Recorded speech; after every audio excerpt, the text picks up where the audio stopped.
8.2%요. 지난주 K뱅크가 발표한 주택담보대출 최고 금리예요. 불과 1년 전만 해도 3%대였던 금리가 이제 8%를 넘었어요. 은행 앱을 열 때마다 숫자가 올라가 있는 기분이죠. 그런데 여기서 질문 하나 드릴게요. 금리 8% 시대에 대출 있는 사람들은 정말 다 위험한 걸까요? 모두 집을 팔아야 할까요? 아니면 다른 방법이 있을까요? 오늘은 이 질문에 대한 답을 찾아보겠습니다. 감정을 빼고 숫자로만 말이에요. 먼저 현재 상황부터 정확히 파악해 볼게요. 한국은행 자료를 보면 이야기가 시작돼요. 91일 CD금리가 2.85%를 기록했어요. 연중 최고치예요. 8월 초만 해도 2.5%대에서 움직이던 게 지금은 완전히 다른 수준이죠. CD금리가 뭐냐고요? 은행들이 서로 돈을 빌려줄 때 쓰는 금리예요. 쉽게 말하면 은행이 돈을 구해오는 원가라고 보시면 돼요. 동네 식당이 재료값이 오르면 메뉴 가격을 올리듯이 은행도 돈 구하는 비용이 오르면 대출 금리를 올릴 수밖에 없는 거죠. 여기에 코픽스까지 끼었어요. 12월 들어서 0.23%나 올랐거든요. 코픽스는 변동금리 대출의 기준이 되는 지표예요. 지금 2.81%까지 올라왔어요. 10월이랑 비교하면 8배, 11월이랑 비교해도 5배나 빠른 속도로 오르고 있어요. 실제 은행 금리를 보면 더 실감이 나요. K뱅크 8.29%, 농협은행 6.21%, 하나은행도 4.9%예요. 인터넷은행이 제일 높고 시중은행도 만만치 않아요. 자, 이제 이게 여러분 통장에 무슨 의미인지 계산해 볼게요. 30대 직장인 김대리 이야기를 해볼게요. 작년에 5억 원짜리 아파트를 샀어요. 자기 돈 1억 원, 대출 4억 원이에요. 당시 금리는 3%였죠. 그때 월 이자는 얼마였을까요? 100만 원이었어요. 연봉 5천만 원인 김대리가 월급 400만 원 정도 받는다고 치면 이자가 월급의 4분의 1 정도였던 거죠. 빠듯하지만 버틸만 했어요. 그런데 지금 금리가 8%가 되면 어떻게 될까요? 월 이자가 267만 원으로 뛰어요.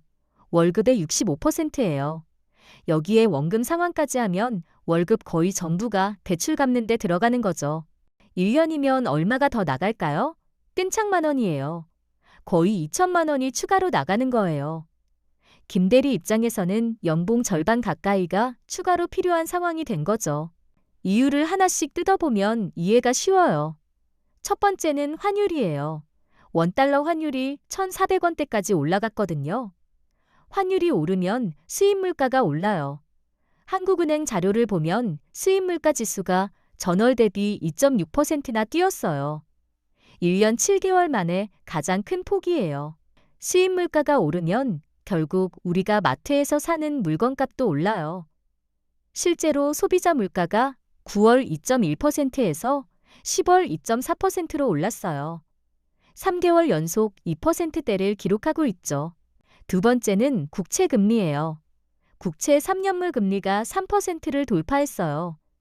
5월 말에는 2.3%였는데 불과 몇 개월 만에 0.7%포인트나 오른 거예요. 정부가 돈 빌리는 금리도 이 정도니까 일반인이 빌리는 금리는 당연히 더 높을 수밖에 없어요. 세 번째는 외국인 자금 이탈이에요. 최근 일주일간 외국인이 3조 원이 넘는 주식을 팔았어요. 돈이 빠져나가니까 환율은 오르고 금리도 올릴 수밖에 없는 구조가 된 거죠. 그렇다면 정말 모든 대출자가 위험할까요? 아니에요. 세 가지 조건을 체크해 보세요. 첫째, 대출 금액이 연봉의 몇 배인가요? 연봉의 5배 이상이면 주의 신호예요. 김대리처럼 연봉 5천만 원에 대출 4억 원이면 8배예요. 이 정도면 금리 상승에 취약한 구조죠. 둘째, 변동금리인가요? 고정금리인가요? 변동금리라면 앞으로도 계속 오를 가능성이 있어요. 고정금리라면 지금 수준에서 더 안 오르니까 상대적으로 안전해요. 셋째, 월 소득 대비 이자 비중이 몇 %인가요? 30%가 넘으면 위험해요. 50%가 넘으면 심각하고요.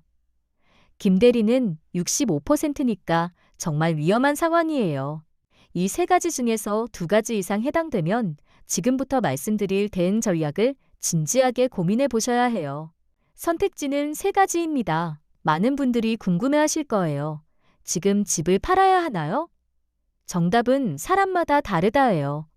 세 가지 선택지를 하나씩 살펴볼게요. 선택지 1대 버티기 어떤 사람에게 적합할까요? 첫째, 소득이 안정적이고 앞으로 오를 가능성이 높은 사람이에요. 둘째, 이미 고정금리로 전환한 사람이에요. 셋째, 대출 비중이 낮은 사람이에요. 연봉의 3대 이하 정도요. 예를 들어볼게요. 40대 박 과장이 있어요. 연봉 7천만 원이고 대출은 2억 원이에요. 작년에 고정금리 4.5%로 전환했어요. 월 이자는 75만 원 정도예요. 월급의 20%도 안 되죠. 이 정도면 충분히 버틸 수 있어요. 버티기 전략의 핵심은 현금 흐름 관리예요. 지출을 줄이고 비상금을 쌓아두는 거죠. 최소한 6개월치 생활비는 예금으로 확보해 두세요. 만일의 사태에 대비하는 거예요. 선택지 2대 대출 구조 바꾸기. 두 번째 선택지는 대출 자체를 재구조화하는 거예요. 가장 먼저 할 일은 변동금리를 고정금리로 바꾸는 거예요. 지금은 고정금리가 비싸 보여도 앞으로 더 오를 가능성을 막는 보험이라고 생각하세요. 실제 사례를 보여드릴게요. 30대 이 씨는 변동금리 4억 원을 6개월 전에 고정금리로 바꿨어요. 당시 금리는 4.5%였어요. 지금 변동금리가 7%니까 한 달에 100만 원을 아끼고 있는 셈이죠. 1년이면 1,200만 원이에요. 두 번째 방법은 만기를 연장하는 거예요. 20년 만기를 30년으로 늘리면 월 상환액이 줄어들어요. 총 이자는 늘어나지만 당장 버티기는 쉬워지죠. 세 번째는 금리가 낮은 곳으로 갈아타는 거예요. 은행마다 금리가 다르거든요. K뱅크가 8.29%일 때 농협은 6.21%예요. 2.08%포인트 차이죠. 4억 원 기준으로 월 60만 원씩 절약할 수 있어요. 선택지 3대 짤도 후 임대 세 번째 선택지가 바로 집을 파는 거예요. 그런데 이건 아무나 선택할 게 아니에요. 특정 조건에 맞는 사람만 고려해야 해요. 어떤 사람이 팔아야 할까요? 첫째, 월 이자가 월급의 50%를 넘는 사람이에요. 둘째, 변동금리의 대출 비중이 연봉의 7배를 넘는 사람이에요. 셋째, 향후 1, 2년 안에 소득 증가 가능성이 없는 사람이에요. 김 대리를 다시 예로 들어볼게요. 월 이자 267만 원이 너무 부담돼서 결국 집을 팔기로 했어요. 집값은 5억 원 그대로 팔렸다고 가정할게요. 대출 4억 원을 갚고 나면 1억 원이 남아요. 이제 전세로 옮겼어요. 전세금 3억 원짜리로요. 1억 원에 2억 원을 더 대출받았어요. 전세 자금 대출은 주담대보다 금리가 낮아요. 4.5% 정도 되죠. 월 이자는 75만 원이에요. 변화를 보세요. 이전에는 월 이자 267만 원이었어요. 지금은 75만 원이에요. 한 달에 192만 원을 아끼는 거죠. 1년이면 2,300만 원이에요. 이 돈으로 뭘 할 수 있을까요? 예금에 넣어두면서 다음 기회를 기다릴 수 있어요. 하지만 매도 전략에도 리스크는 있어요. 집값이 다시 오를 수 있거든요. 만약 1년 후에 5억 원이 6억 원이 되면 어떻게 될까요? 1억 원의 기회비용이 생기는 거죠. 그래서 타이밍이 중요해요. 금리가 10% 가까이 올라갈 것 같으면 매도가 유리해요. 반대로 곧 금리가 내려갈 것 같으면 버티기가 나아요. 하지만 미래는 아무도 몰라요. 그래서 본인의 버티기 능력을 냉정하게 판단해야 해요. KB부동산 리포트를 보면 흥미로운 분석이 나와요. 금리가 10%까지 오르면 주택 매수 수요가 30% 감소한다고 해요. 집을 살 수 있는 사람이 확 줄어드는 거죠. 그럼 집값은 어떻게 될까요? 수요가 줄면 가격이 내려가는 게 기본 원리예요. 하지만 공급도 중요해요. 만약 급매물이 쏟아져 나오면 가격은 더 빠르게 떨어질 거예요. 반대로 다들 버티면서 안 팔면 가격은 버틸 수도 있어요. 한국은행은 내년 경제 성장률을 2.1%로 전망했어요. 올해보다 낮아요. 경기가 안 좋아지면 집값에도 영향을 줄 수밖에 없죠. 하지만 지역마다 다를 거예요. 강남이나 분당 같은 핵심 지역은 상대적으로 방어가 될 거고, 외곽이나 신도시는 더 큰 영향을 받을 거예요. 상황 파악은 끝났어요. 이제 행동할 차례죠. 오늘 퇴근하고 집에 가면 딱 3가지만 하세요. 첫째, 은행 앱을 열어서 현재 대출 조건을 정확히 확인하세요. 금리가 몇 %인지, 변동인지 고정인지, 만기가 언제인지요. 모르고 있으면 대응할 수가 없어요. 둘째, 계산기를 두드려 보세요. 월 소득 대비 이자 비중이 몇 %인지요. 30% 넘으면 노란불, 50% 넘으면 빨간불이에요. 셋째, 가족과 진지하게 대화하세요. 지금 상황을 공유하고 어떤 선택지가 있는지 함께 고민해 보세요. 혼자 끙끙 앓지 마시고요. 시간 여유 있으시면 은행 2-3곳을 돌면서 대출 조건을 상담받아 보세요.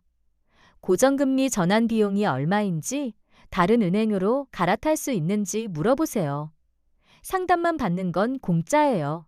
만약 매도를 고민 중이시라면 부동산 중개업소도 가보세요.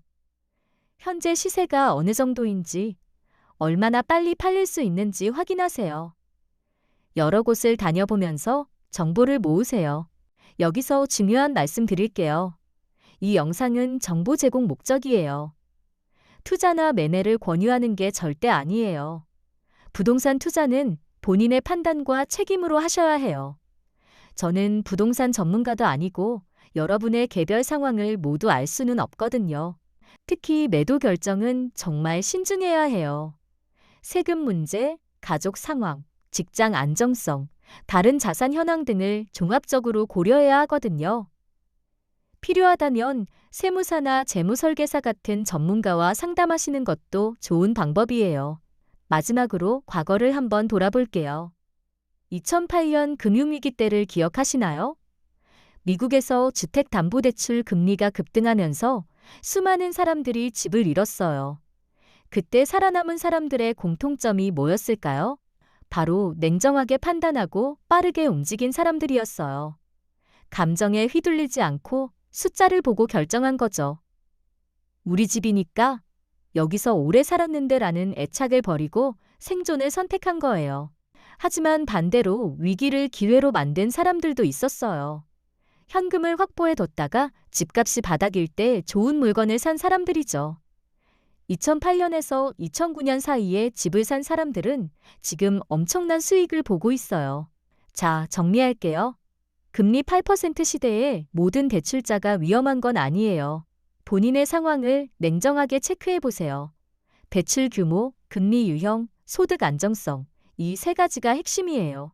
선택지는 3가지예요. 버티기, 대출 구조 바꾸기, 매도 후 임대요. 본인 상황에 맞는 선택을 하시면 돼요. 정답은 없어요. 본인에게 맞는 답이 있을 뿐이죠. 무엇보다 중요한 건 지금 바로 행동하는 거예요. 내일로 미루지 마세요. 금리는 기다려주지 않아요. 오늘 은행 앱을 열어보고 주말에 상담을 받아보세요. 공포에 휩싸일 필요는 없어요. 하지만 안일하게 생각하는 것도 위험해요. 냉정하게, 그리고 빠르게 대응하시는 게 최선이에요.